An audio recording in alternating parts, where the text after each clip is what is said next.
Estou muito feliz por ter João Beverly conosco hoje. Se vocês ainda não leram seus livros ou ouviram seu ministério, não conheço ninguém que não tenha feito isso. Quero dizer que esse ministério e esse homem merecem sua conexão e participação. Então dou as boas-vindas hoje, João. Obrigado por estar comigo no programa. José, eu acordei hoje de manhã e fiquei muito animado porque estou com você e com Alan Dito hoje. Cara, esses são dois caras que eu amo de verdade e por isso fiquei muito animado com o dia e eu só tenho a te agradecer.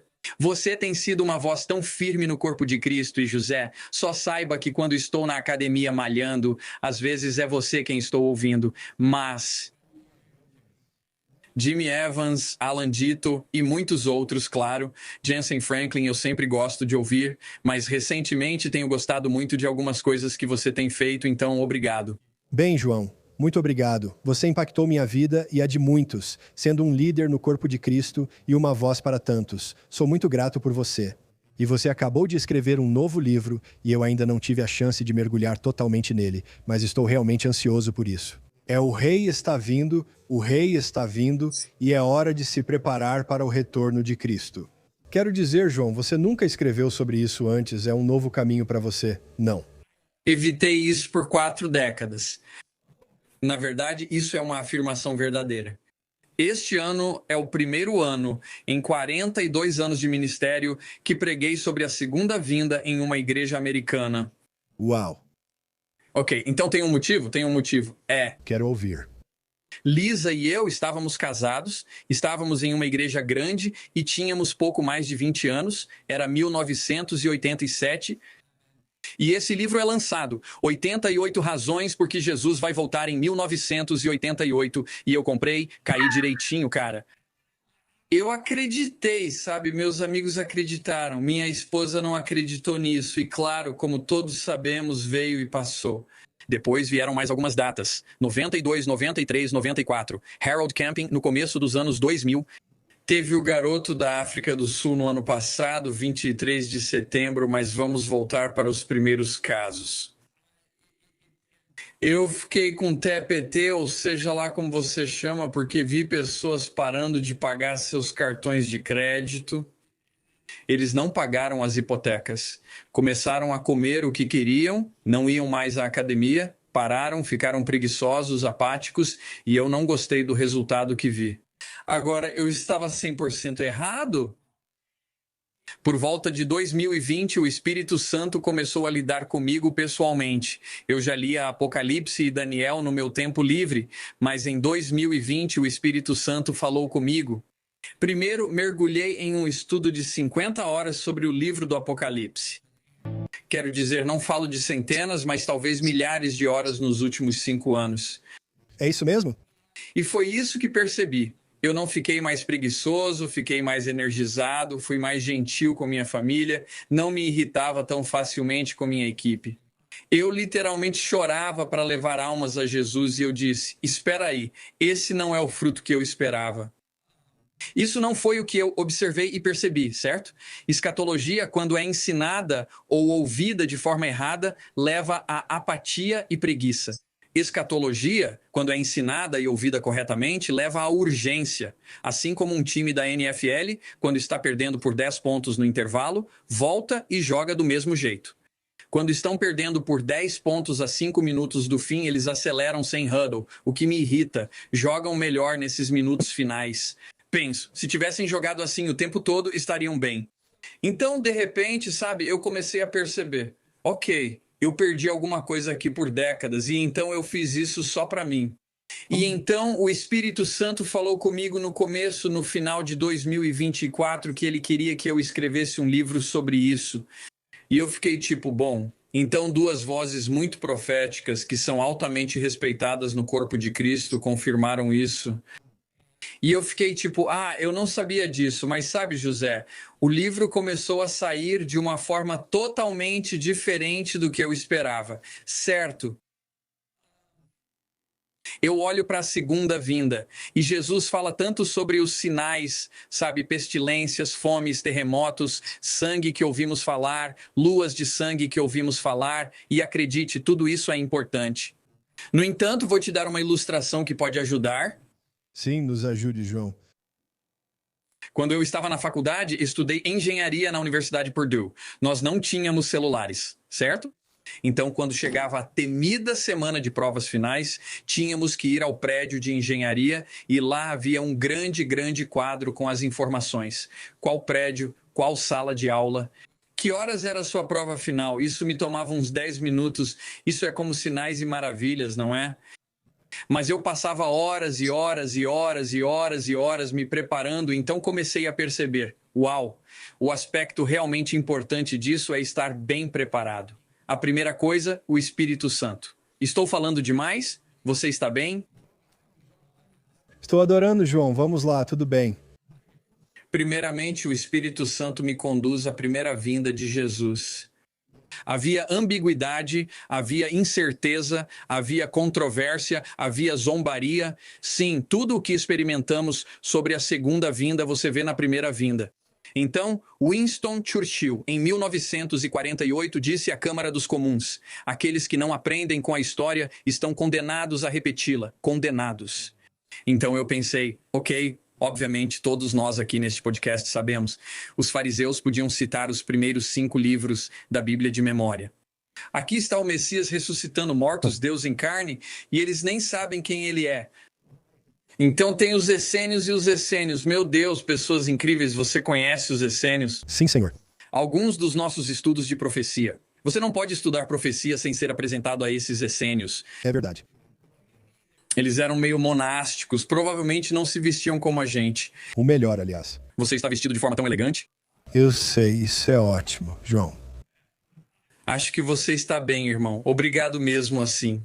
Esses caras, eles eram tão cuidadosos com a palavra de Deus, eles amavam tanto a Deus, sim, e tratavam os escritos sagrados com tanta precisão.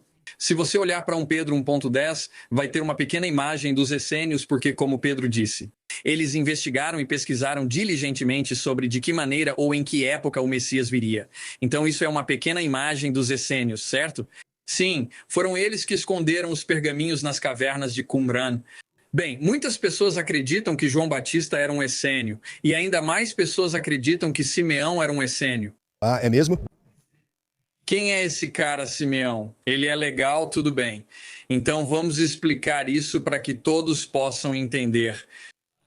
Maria e José, provavelmente no final da adolescência ou início dos 20 anos, vão de Nazaré até a Judéia, até o templo. Agora, o templo todos os dias está cheio de multidões. Não é como uma catedral.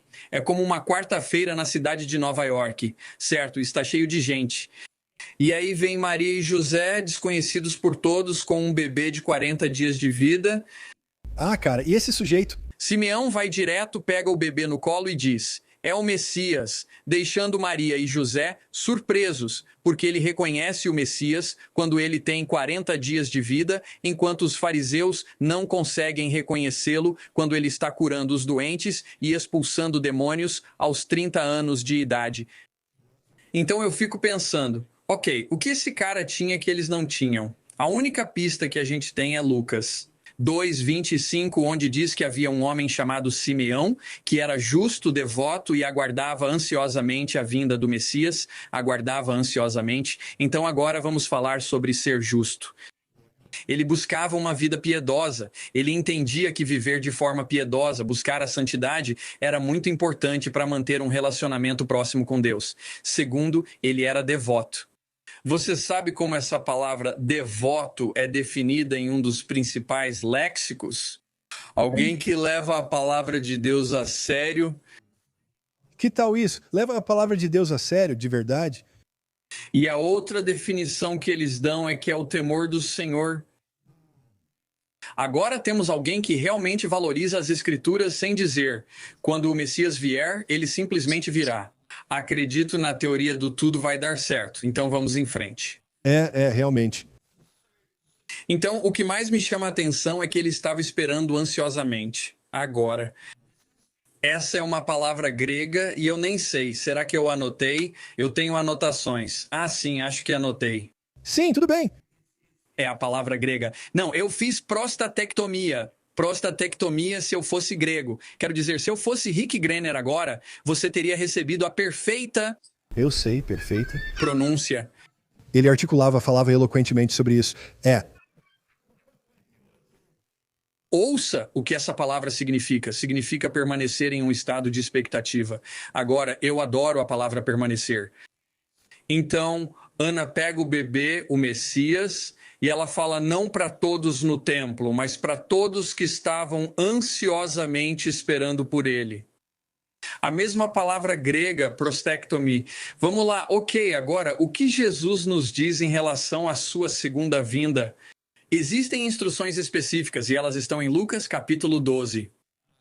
Eu realmente tenho aqui, ele disse. Fiquem, este é o versículo 35, porque quero que todos vejam. Fiquem vestidos para a ação. Fiquem, estão ouvindo? Fiquem, mantenham suas lâmpadas acesas. Mantenham e sejam como homens que aguardam ansiosamente a vinda do seu Senhor. Agora, por que eu? Eu inseri a palavra ansiosamente. Por quê? Tudo bem? É a mesma palavra grega, prostectomai. Ok? Então, a mesma palavra que foi usada com Simeão, a mesma palavra com Ana. É a mesma palavra grega que é forte. Sim. Por que a expectativa ansiosa é tão importante? Primeiro, quero dizer, li minha Bíblia, e se perguntar a qualquer um dos meus 4 filhos qual é meu livro favorito, eles dirão, sem dúvida, que é a Bíblia. Eles me viram por décadas lendo a Bíblia porque eu amo ler a Bíblia. Eu nunca tinha percebido, até o ano passado, com que frequência ouvimos sobre esperar ansiosamente pela segunda vinda. Deixe-me te dar apenas 3, deixe-me te dar 3 passagens das Escrituras. Ok, sim. Por favor, faça isso. Paulo diz em 1 Coríntios, capítulo 1, versículo 7. Enquanto vocês aguardam ansiosamente a volta do nosso Senhor Jesus, Paulo escreve para Timóteo. O prêmio, que é a coroa da justiça, não é só para mim, mas para todos aqueles que aguardam ansiosamente a sua vinda. O autor de Hebreus diz que Cristo virá novamente não para tratar dos nossos pecados, mas para trazer salvação a todos que o aguardam ansiosamente. Homem, Fé, por que esperar ansiosamente é tão importante? E é aqui que eu quero falar sério. João, que vê o livro do Apocalipse, nos escreve já com seus 90 anos, e ouça o que ele diz. Quando Cristo aparecer, nós o veremos como ele realmente é. E todos que têm essa expectativa ansiosa se purificarão, assim como ele é puro. Há um poder quando estamos aguardando o retorno iminente de Jesus. Isso nos capacita a andar em verdadeira santidade. Por que eu luto? Por que eu tenho dificuldade em andar em santidade? Será que é porque eu digo que meu Senhor demora a voltar? Porque quando dizemos que o Senhor demora a voltar, Jesus disse, depois de falar sobre todos os sinais e maravilhas em Mateus 24, o servo começará a bater nos seus companheiros, começará a festejar e a se embriagar. Uau, o que fazemos? Passamos a fofocar e caluniar mais, recusamos o perdão e ficamos presos à propaganda nas redes sociais. Ficamos ofendidos com o presidente Trump por acharmos que ele fez algo, sem nos preocuparmos com as pessoas sendo mortas no Irã agora. Então falamos mais sobre um funcionário do presidente Trump que às 11 horas da noite comete um erro. Fazemos um grande alarde sobre isso em vez de perceber. Ok, temos irmãos e irmãs que estão sendo mortos no Irã agora. Poxa, isso é verdade. estamos criticando nossos líderes, mas a Bíblia orienta a orar, agradecer e interceder por eles. Estamos criticando ele nas redes sociais, ok? Então, obviamente, estamos dizendo que o Senhor está demorando a voltar. E não estou falando só de incrédulos, estou falando de crentes. Mas veja, Pedro entende isso porque ele escreve sobre isso em 2 Pedro. E então ele diz, o mais importante, vocês precisam saber que escarnecedores virão nos últimos dias e sabem o que eles vão fazer? Eles vão dizer, onde está a promessa da sua vinda? Porque desde que os pais adormeceram, tudo permanece igual desde a criação. Uau, espere um minuto. Ateus não dizem pais quando se trata dos pais da igreja. Certo? Ateus não chamam de criação, eles chamam de evolução. Caramba, pessoal, uau. Certo, e sabe o que Pedro disse que eles vão fazer? Vão seguir seus próprios desejos, os desejos da carne. O que Jesus nos ensina, Pedro nos ensina, o apóstolo João nos ensina, é que quando você adia a vinda de Jesus, é muito fácil voltar a seguir os desejos da carne enquanto você está vivendo. Ele está vindo em breve, é meu noivo e estou apaixonado por ele. Vamos lá, como um cara noivo. Quando eu estava noivo da Lisa, cara, se você me desse 2 minutos, eu já estava falando da minha gata, certo? No dia do meu casamento, certo? Vamos lá. E quando vivemos assim, nossa, estamos tão. Agora temos poder. Mais uma, posso fazer mais uma? Escritura, eu sei que estou dominando. Mas Não, eu quero. Também tenho perguntas. João, isso é ótimo. Ok, essa é a última, depois deixe você falar. Não, Por favor, ok, pois eu te disse, isso está em Filipenses 3, 18, 19 e 20, pois. Eu já te disse muitas vezes antes, e digo novamente com lágrimas nos olhos, que há muitos cujo comportamento mostra que eles fixam suas mentes nas coisas terrenas. Devemos focar nas coisas do alto, onde Cristo está, pois lá está nosso noivo, certo? Agora vamos ao próximo versículo. Mas nós somos cidadãos do céu, onde vive o Senhor Jesus Cristo, e estamos esperando ansiosamente por ele para voltar como nosso Salvador. poderoso. Está por toda parte. José está em todo lugar mesmo. Sabe, João, estou pensando sobre isso, sabe muito do que ouvimos no corpo de Cristo. Deus fala tanto sobre um julgamento que está por vir e mesmo assim ouvimos tão pouco sobre isso. Você acha que há motivo para alguns principais púlpitos agirem assim? E sobre o julgamento que virá, os púlpitos deveriam abordar mais esse tema? Sim, não é bonito. Ok, queremos que nossos púlpitos inspirem. Olha, eu fui inspirado por Maverick. Eu chorei 5 vezes, assisti ao filme 5 vezes. Sim, tudo bem, sim, eu me inspiro em coragem e bravura. Eu adoro isso. Ok, veja, aqueles caras voam sobre aquela montanha e todos aqueles Sams começam a ir atrás deles. Começo a chorar e minha esposa diz, chorando de novo. Sim, eu me sinto inspirado. Ok, Sim? minha vida não mudou. Continuo mesmo no dia seguinte. Ok, por quê? Porque é a palavra de Deus que muda. E se Deus fala sobre a segunda vinda, o segundo assunto mais falado na Bíblia, mais do que qualquer outra coisa. Se o período de tempo mais escrito na história é a ira de Deus sendo derramada sobre a terra, os 7 anos de tribulação. É preciso sabedoria aqui. Qual é a sabedoria de Deus? Primeiro, ele nos livrou da ira futura. João, quando você observa a ira de Deus, comecei a escrever sobre isso. Neste livro havia um capítulo sobre nós sermos libertos da ira de Deus. Deus diz que a ira dele vai ser tão terrível, tão feroz, tão... Ele disse: os seres humanos, carne mortal, vão se tornar tão raros quanto o ouro de Ofir, que é ouro puro, ouro fino. Só nos julgamentos dos selos são 2 bilhões de mortos, e se você considerar os julgamentos das taças, eles são muito piores, há muito mais, então não vai ser fácil. É como Jesus disse, vai ser um tempo que, não importa o quão ruim tenha sido a Segunda Guerra Mundial com os judeus e tudo mais, e Sodoma e Gomorra, ele disse: nunca haverá angústia, nunca haverá tribulação como essa desde que o mundo foi criado. Quero dizer, isso está chegando e estou te dizendo uma coisa. A ira que está por vir é algo sobre o qual devemos falar. Quem foi que pregou sobre os pecadores nas mãos de um Deus irado? Jonathan Edwards. Quando Jonathan Edwards pregou essa mensagem, as pessoas clamavam por salvação.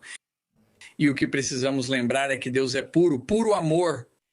E perguntei no livro, como um Deus de puro amor pode trazer esse tipo de ira à humanidade? Respondi, é justamente por isso que ele precisa agir assim. Porque se ele permitisse que esses seres humanos continuassem em seu pecado, a natureza corromperia toda a criação. É por isso que Adão e Eva tiveram que ser expulsos da árvore da vida. Deus não queria que eles permanecessem eternamente com seus espíritos caídos. Bem, parece que há João, parece que há tipo um ré. Não sei como dizer, mas parece haver um novo interesse pelos tempos finais. Muitas pessoas têm medo do livro do Apocalipse, como você mencionou, apesar de lê-lo sempre. Acho que este livro vai ajudar. Você vê isso como uma forma de um novo movimento, onde as pessoas acordam e dizem: meu Deus, precisamos urgentemente vigiar pela sua vinda. Eu acredito que tenho o privilégio de me juntar à sua voz. Alan, dito Jimmy Evans Brenner. Vocês foram corajosos, vocês têm falado sobre isso há anos. Eu estou chegando à festa só agora. No entanto, eu realmente sinto que algo lá nos anos 1990, na verdade foi no final dos anos 80, Deus me mostrou que antes de Jesus voltar, haveria uma unção de Elias, João Batista. Jesus disse: Elias já veio e fizeram com ele o que quiseram, certo? Eles entenderam que ele se referia a João Batista, como está em Mateus 17. João foi banido em Mateus 14. João está morto e Jesus disse: Elias está vindo. Então ele fala sobre um Elias que veio, João, e um Elias que está vindo. E se você olhar para Malaquias, diz: eu vou enviar a vocês Elias, o profeta, antes da vinda do grande e terrível dia do Senhor. Ele está falando sobre a segunda vinda agora. Não é o Elias de 1 e 2 reis, nem mesmo os profetas que estão profetizando durante a tribulação. Cara, vamos lá. Elias, Elia. El significa força ou poder, El Shaddai, certo? Yah significa Yahweh. Esses profetas virão na força e no poder de Jeová. E eles vão chamar as ovelhas perdidas na igreja de volta para Deus. João foi enviado às ovelhas perdidas da casa de Israel e pregou uma mensagem de arrependimento. Qual é essa? Seu pensamento estava errado, foi tolo. Você precisa voltar para a sabedoria de Deus. Vamos lá. Eu acredito que o que está por vir serão milhares de jovens, homens e mulheres mais velhos. Seus filhos e filhas profetizarão, jovens terão visões, velhos sonharão e sobre servos e servas profetizarão. Certo, vamos lá. Então, algo que Deus falou ao meu coração. No final dos anos 1980, ele disse: Filho, eu te chamei para despertar essa unção profética em milhares dos meus jovens e jovens mulheres, e homens e mulheres mais velhos. Eu acredito que vamos ver uma voz unida. Isso é talvez o que eu estou ajudando a trazer para a mesa, sim. Vai chamar as pessoas para voltarem para Deus, voltarem para Jesus de todo o coração. Não apenas, você sabe. João disse: não pensem em dizer para si mesmos: temos Abraão como nosso pai. Esses profetas dirão: não pensem em dizer para si mesmos: eu fiz a oração do pecador e frequento uma igreja. Deus pode levantar pedras que clamarão e serão mais fiéis a ele do que alguns de vocês. Alguns de vocês vêm aqui e cumprem os 90 minutos, outros vêm só uma vez por mês ou 2 vezes por ano. E essas pessoas, por amor a Deus, vão voltar com todo o coração, toda a alma, toda a força e vão clamar a Deus. Acredito que haverá um derramamento do Espírito sem precedentes, a chuva serôdia, e veremos um mover de Deus que fará a revolução de Jesus parecer brincadeira. Fui salvo nessa revolução. Sério? Eu não sabia disso. Que incrível. Sim, eu fui um dos últimos. Ok, mas sim. Mas vai ser tão glorioso e Deus vai se mostrar. Ele vai manifestar a sua glória. Ele está. Sinto o poder de Deus agora. João, eu sinto isso e penso. Em nossa cultura parece haver muita rapturite e eu sou um cara do arrebatamento. Eu acredito em todas essas coisas, mas eu acho que muitas pessoas estão tão obcecadas só com isso. E ainda assim, o argumento que você fez no começo é que muitas pessoas podem chegar a um ponto de quase apatia, acreditando, ficando relaxadas. Mas eu não acho que o arrebatamento faz isso. O que você acha, João? Acredito que o arrebatamento gera urgência, pois pensamos, ele vem logo e preciso avisar muitas pessoas. Por isso, um dos frutos que vi e me satisfez foi quando isso aconteceu. Porque você precisa se examinar, como Paulo disse. Examine-se para ver se está na fé. Eu acredito nisso. E eu fico acho que nunca chorei tanto por ganhar almas para Jesus como quando comecei a estudar intensamente as escrituras proféticas. Uau, então eu penso, isso é um bom fruto, isso não é um fruto ruim. Eu não estou ficando mais preguiçoso, vou fazer 67 anos em alguns meses, cara. Eu sinto que tenho a energia de um cara de 35 anos, estou tão pronto. Eu estava clamando hoje de manhã quando estava lá fora, sabe? Temos quadras de tênis a 2 quarteirões, onde oro às 5h30 da manhã, peço. Jesus, só me coloque diante das pessoas para que eu possa me abaixar. Sim. Eu não vou me aposentar.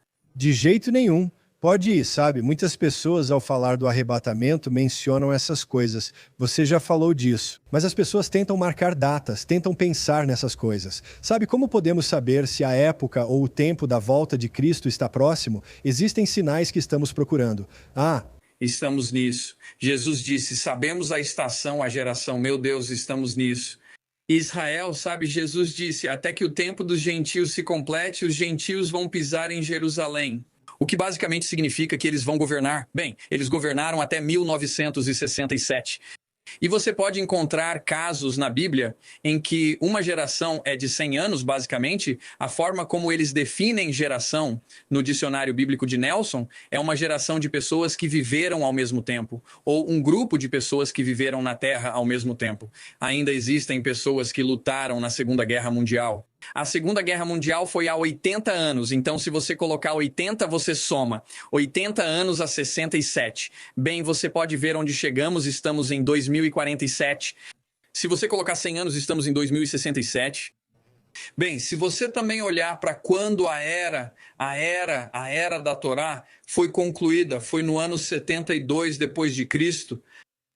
Basicamente foi quando o templo de Qumran foi destruído. O primeiro templo, o templo em Jerusalém, foi destruído em 70 depois de Cristo, mas Tito destruiu o templo de Qumran em 72. Adicione 2000 anos a isso. Quero dizer, é tão claro, depois de 2 dias eu vou reviver você. Israel, Israel. Eu te rasguei, mas vou te curar. Eu te espalhei entre as nações do mundo, mas vou te curar. E quero dizer, vamos lá, você tem pessoas em todo lugar. O mundo todo, em todo o mundo, isso é muito legal. E eles mantêm sua cultura, mantêm seu idioma, mantêm seu sistema de crenças e a Torá, e Deus os traz de volta para a Terra, mais de 1.800 anos. Eu sei. É incrível. E estamos vivendo nesse tempo, então estamos nessa estação, o que deveria nos fazer como o corredor de 5K, ele tem 100 metros restantes, certo? Ele dispara. Se tivesse corrido rápido o tempo todo, teria batido o recorde mundial. John, eu estava pensando... Ouçam, senhoras e senhores, John Bevere, estou me divertindo muito com vocês. Em 1948, 3 coisas realmente aconteceram, sabe? Israel se tornou uma nação. Depois tivemos os manuscritos do Mar Morto e, na verdade, aquele local que Rick Rainer e eu fomos, a Arca de Noé, nós fomos e visitamos. Eu acredito que tudo isso estava se cruzando. Mesmo assim, as pessoas continuam olhando para sinais proféticos e para o que acontece em nossa geração, cada uma com opiniões diferentes. No fim, há como reconciliar isso? Gostaria de comentar que muitas pessoas estão se tornando antissemitas e se voltando contra Israel. Como conciliamos essas opiniões divergentes? João, vamos começar por aí. Posso te mostrar uma coisa? O Espírito Santo me deu uma ideia. Vou te mostrar meu iPad. Tudo bem. Tudo bem agora. Lembra? Os profetas investigaram e buscaram diligentemente sobre de que maneira e em que tempo seria a sua primeira vinda. E quanto à segunda vinda? Tudo bem, o que é isso? Esse é o meu neto, aí está, esse é o quebra-cabeça dos meus netos. Tudo bem, maravilhoso. Alguém sabe o que é isso? Não, por quê? Porque eles não dedicaram nenhum tempo para montar isso. Então, um professor entrega essas 100 peças para a turma, ele divide a turma em, digamos, 8 grupos de 4 pessoas. Sim, diz o primeiro grupo. Isso me diz em que região do mundo isso está localizado. Ganha, ok. Então, temos alguns bem rápidos que pegam algumas peças, juntam e vão. O professor do Ártico diz, não. Outro casal, outro grupo junta essas peças e diz, essa é a fazenda do velho McDonald, América do Norte. O professor diz, não. Outro grupo junta essas peças e diz, China. O professor diz, não. Outro grupo junta essas peças e diz, Índia, certo? Não, outro grupo. Eles juntam mais algumas peças e dizem, sem dúvida é a África. E o professor diz, não. Então, um grupo é realmente esperto, eles trabalham diligentemente até terminar e dizem Oriente Médio ou dizem Armênia. Ou eu estou lá está. Sim, lá está a arca. Lá está a Arca, é o Oriente Médio. E o que que esse grupo fez? Que os outros grupos fizeram e os outros grupos pegaram um versículo aqui, um versículo ali. É por isso que agora eu passei milhares de horas, não centenas, nos últimos 5 anos, porque percebi que simplesmente não dá. Deus só sabe. O que mais me incomoda é quando alguém diz: me dá um versículo sobre o arrebatamento, certo? Certo? Isso é chamado de quebra-cabeça, é chamado de colagem, um mosaico. E isso me mostra bem aí que você não é alguém que leva a sério o estudo da palavra de Deus. Isso mesmo, isso mesmo. E então eles dizem: ah, isso foi inventado por João Nelson Darby nos anos 1800. Eu fico tipo: você já leu Os Pais da Igreja? Você já leu Irineu e Policarpo, que são Hipólito e alguns dos outros? Sim, eles vão lá. Eu sei que é uma loucura, sabe? Tessalonicenses fala tão abertamente sobre essas coisas, sabe? Quando estamos olhando para o fim e Jesus está se aproximando e todas essas coisas estão começando a acontecer, é quase como se a pressão estivesse aumentando no mundo, sabe? Claro. Estamos vendo várias nações se levantando e muitos desafios surgindo. Gosto do que falou sobre o Irã. Às vezes me envolvo nessas coisas como o Fórum Econômico Mundial e os eventos loucos pelo mundo. Acredito que as trevas avançarão mais, mas você acha que a luz vai se levantar para enfrentá-las, João, antes do fim? Eu acredito, tudo bem. Se você olhar para a parábola das virgens à meia-noite, a ciência nos diz, é a parte mais escura da noite. Por quê? Porque o sol está diretamente abaixo de nós. Essa é cientificamente a parte mais escura. Em Isaías está escrito que as trevas cobrirão a terra e densas trevas os povos. Mas a glória do Senhor brilhará sobre você e os incrédulos serão atraídos pela sua luz. Acho que será um dos períodos mais sombrios da história. Mas, ao mesmo tempo, eles vão estar dizendo paz e segurança, o que, aliás, se tivermos um arrebatamento pós-tribulação, como é que haveria paz e segurança? Vamos lá, João. Certo, e tem outra coisa. Quando esse cara quebra a aliança, Daniel nos dá o número exato de dias antes de tudo acabar.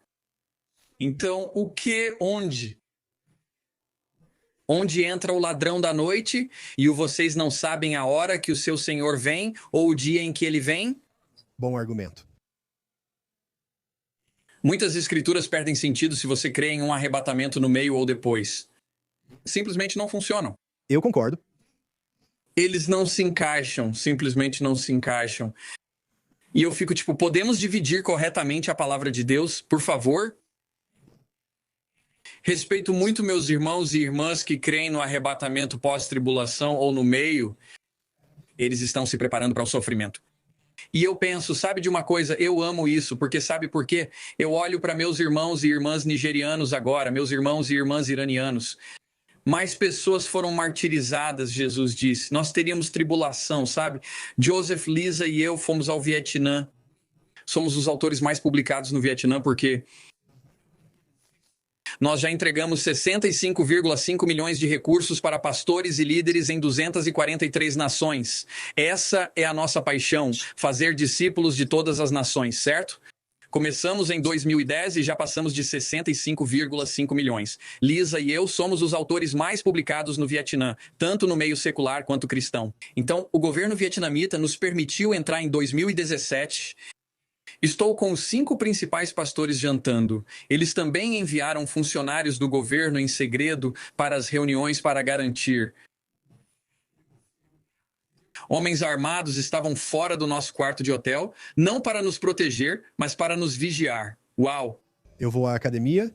Vai ao restaurante e é seguido, ok. O governo gostou tanto que, após as reuniões, ofereceu o auditório de 10 mil lugares para eu voltar. Mas o que quero dizer é que os 5 principais pastores tinham dentes faltando por causa da tortura na prisão. Eles passaram mais tempo na prisão nos últimos 20 anos do que com suas famílias. E tudo isso por causa da fé deles. Uau. E os rostos deles estavam radiantes. Eu estive em 61 nações e os cristãos foram severamente perseguidos em muitas dessas nações. Homem, João, ok, Jesus disse, nós vamos ter tribulação neste mundo. A tribulação é a ira do mundo contra os filhos de Deus, mas a tribulação é a ira de Deus sobre o mundo pecaminoso. Há uma grande diferença. Nós não fomos destinados à ira. Nós não fomos destinados à ira. Quero dizer, as pessoas já me fizeram essa pergunta, tenho certeza que você também já recebeu essa pergunta. Mas estamos no tempo da tribulação agora? Estamos nos tempos finais do Apocalipse? O que você acha? Deus enviará grandes pedras de granizo e as pessoas morderão a própria língua. Terremotos, as pessoas vão se esconder nas montanhas dizendo: escondam-nos da ira do Cordeiro. Não estamos nos tempos finais ou no período da tribulação, agora mesmo. Essas pedras de granizo que você citou pesam 34 quilos. As pessoas vão ser picadas e vão querer morrer, mas não vão conseguir morrer. Vai durar 5 meses. Quero dizer, é um período horrível. E quando Jesus, e na verdade os profetas antigos dizem que não haverá outro período na história que será mais devastador, eu acho que as pessoas não têm ideia de quão grave isso vai ser. Está bem no meio disso. As pessoas vão ser salvas aos montes e é isso que eu amo nisso. Deus está dizendo mais uma vez, porque eu acho que a passagem mais sóbria da Bíblia está no Apocalipse. Toda essa ira sendo derramada, quero dizer, é tormento, essa ira, água se transformando em sangue, sabe? Meteoros caindo, pessoas sendo destruídas, bilhões de pessoas sendo mortas. E diz que eles ainda assim não se arrependeram nem se voltaram para Deus. Eles se recusam a se arrepender e se voltar para Deus. Em essência, as pessoas estarão em um ponto em que, se lhes fossem dados 1000 anos, elas não mudariam. E tem um cara que realmente escreveu um livro e no livro dele ele disse: o inferno, em essência, é basicamente aquilo que os pecadores sempre desejaram. Eles querem uma porta trancada e não querem permitir que Deus entre. Homem. Eu não acredito que isso seja biblicamente correto, mas acho que é uma boa descrição de Deus. Porque se você olhar para o Salmo 2 na Nova Versão Viva, as nações estão furiosas. E o que elas estão dizendo é: livre-nos da escravidão a Deus. Você tem que olhar para o Salmo 2 na Nova Versão Viva. Queremos ser libertos da escravidão a Deus. É assim que eles percebem, é assim que eles vão enxergar isso na tribulação. E nós não queremos ser escravos de Deus. Então, eu e você, nós estamos felizes. Quero dizer, eu vou amar servir a Jesus por toda a eternidade. Vamos lá, João, isso aí, cara. Eu sei que as pessoas amam louvar a Deus, desenvolver continentes, desenvolver cidades com Ele. Sim. Universos. Quero dizer, as pessoas acham que vai ser entediante. Meu Deus, isso é ridículo. João, não sei quanto a você. Penso sobre expandir o desconhecido. Adão e Eva começaram no jardim e acho que queriam expandir. Talvez por isso haja cascas de planetas por aí. Quero dizer, eu não sei, mas é empolgante pensar sobre a eternidade futura. É empolgante. Sim, é muita coisa. João, quero te fazer uma pergunta. Sou muito grato por sua presença hoje. Seu ministério impactou muito minha vida. É um privilégio conversar com você. Que honra, cara. Quando tudo isso acontece no mundo, você observa as tendências. Sabemos o que a Bíblia diz. O que você percebe? Tem algum senso profético sobre isso? O que você acha que acontecerá na próxima temporada? Tem alguma ideia sobre os rumos da nossa cultura? Acho que você verá as coisas ficarem ainda mais sombrias. Primeiro, eu observei o pecado, a maldade, a ilegalidade escancarada crescerem como uma curva exponencial. Agora, eu sou engenheiro formado. Uma curva exponencial começa bem devagar e de repente sobe assim. Nós estamos nessa subida agora. Quero dizer, sinceramente, se há 10 anos ou melhor, se há 20 anos você me dissesse que as coisas iam ficar tão loucas, tão rápido, eu diria, isso é impossível, certo? Mesmo assim, chegamos a esse ponto de loucura tão rápido. Então eu acredito que isso vai dobrar ainda, vai ficar tão sombrio, a ilegalidade vai se tornar tão comum. E o que é mais louco nisso tudo é: o que é bom vai realmente se tornar mal para o mundo. E o que é realmente mal vai se tornar tão bom para o mundo. Eu sei que o anticristo vai aparecer e ele vai ter uma aparência boa. Isso é absolutamente incrível, quero dizer, nós sabemos disso. Ok, vai ser assim. Ele vai parecer tão bom para a humanidade, mas será perfeitamente rebelde contra Deus. Então eu vejo as trevas ficando cada vez mais escuras. Mas eu vejo uma chuva serôdia, se você olhar o que é a chuva serôdia. Sim. Se você olhar para Atos, aquilo foi a chuva temporã. Então essa é a chuva que Deus deu para meio que impulsionar as plantações no começo da estação de plantio e realmente fez tudo começar. Agora, no livro de Atos, onde eles iam, acontecia o mesmo que nas cidades anteriores, como em Jerusalém. E quero dizer, a ponto de toda a Ásia ouvir a palavra de Deus em apenas 2 anos, sem celulares, sem computadores, sem televisão. É impressionante quando você observa os avivamentos que aconteceram. A maioria deles foram ondas que nos levaram a um novo nível, mas a maioria aconteceu em locais geográficos específicos. Para fazer parte de Brownsville, era preciso ir até lá. Isso se espalhou para outros lugares. O avivamento galês exigia viagem ao país de Gales, mas também se espalhou. Este vai acontecer em todo lugar e eu acredito que vai ser muito rápido. Eu acredito que vai ser uma obra rápida. Eu realmente acredito nisso. Sim, vamos lá. E é como se fosse a última oportunidade de Deus derramar misericórdia, porque sim, muitos serão salvos durante a tribulação, certo?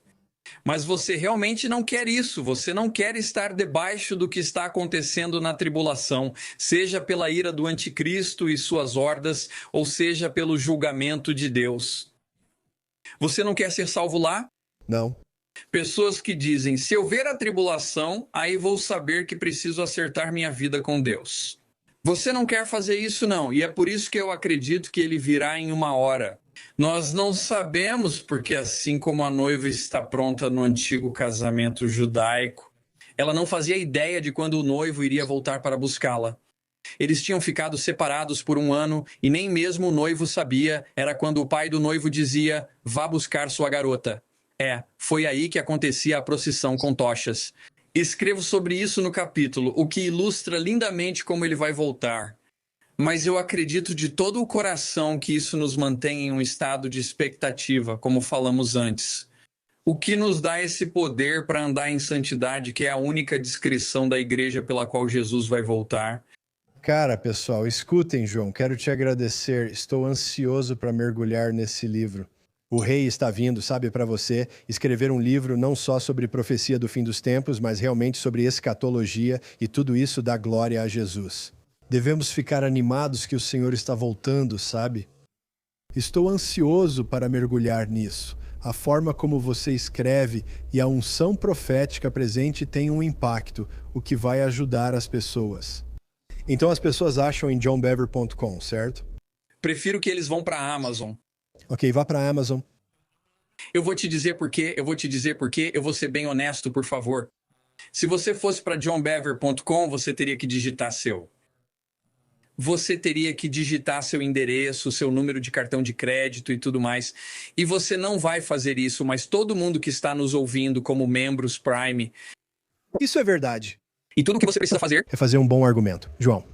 vai estar lá. Não me importo se Jeff Bezos ficar com o dinheiro, pois todo ele será gasto. O que realmente me preocupa é que as pessoas recebam essa mensagem. Não há nenhum livro que eu já tenha escrito que tenha me impactado mais do que este livro. Eu fui tomar café da manhã e disse, amor, me desculpa, estou tão sobrecarregado com o que o Espírito de Deus está me mostrando. Se eu estiver quieto esta manhã é por isso e eu não consegui falar. E quero dizer, tem um capítulo ali sobre, ei, isso é um evento, isso é vou dizer sem ser, espero que você não ache que estou sendo irreverente. Este noivo apaixonado aguarda ansioso o pai autorizar a buscar sua noiva. E quando você entende o que ele pagou, o preço que ele pagou por essa noiva, e eu explico isso, eu não percebia que Jesus ficou na frente de. Ele basicamente esteve em 5 locais e foi espancado em 4 lugares diferentes. Desculpe, ele esteve em 4 locais, 5 vezes diferentes, e foi espancado sem misericórdia em 3 deles. Uau, ao ponto de dizer que eram homens de guerra. Eles o espancaram até ficarem exaustos. E Isaías disse, 600 anos antes, que quando terminassem de espancá-lo, seu rosto nem pareceria mais o de um ser humano. Esse é o nosso Criador. É assim que ele ama a sua noiva? Sim? Quando você vê desse ponto de vista, se torna uma história totalmente diferente de apenas um evento. E João, posso te pedir, por favor, senhor, você poderia orar por todos hoje? Você se importaria de fazer isso? Eu ficaria muito honrado. Obrigado, José. Pai Celestial, eu te agradeço por cada pessoa que está ouvindo esse podcast. Senhor Deus, é isso que eu estou pedindo, Moisés disse. Ficarei no deserto se o Senhor me der sua presença.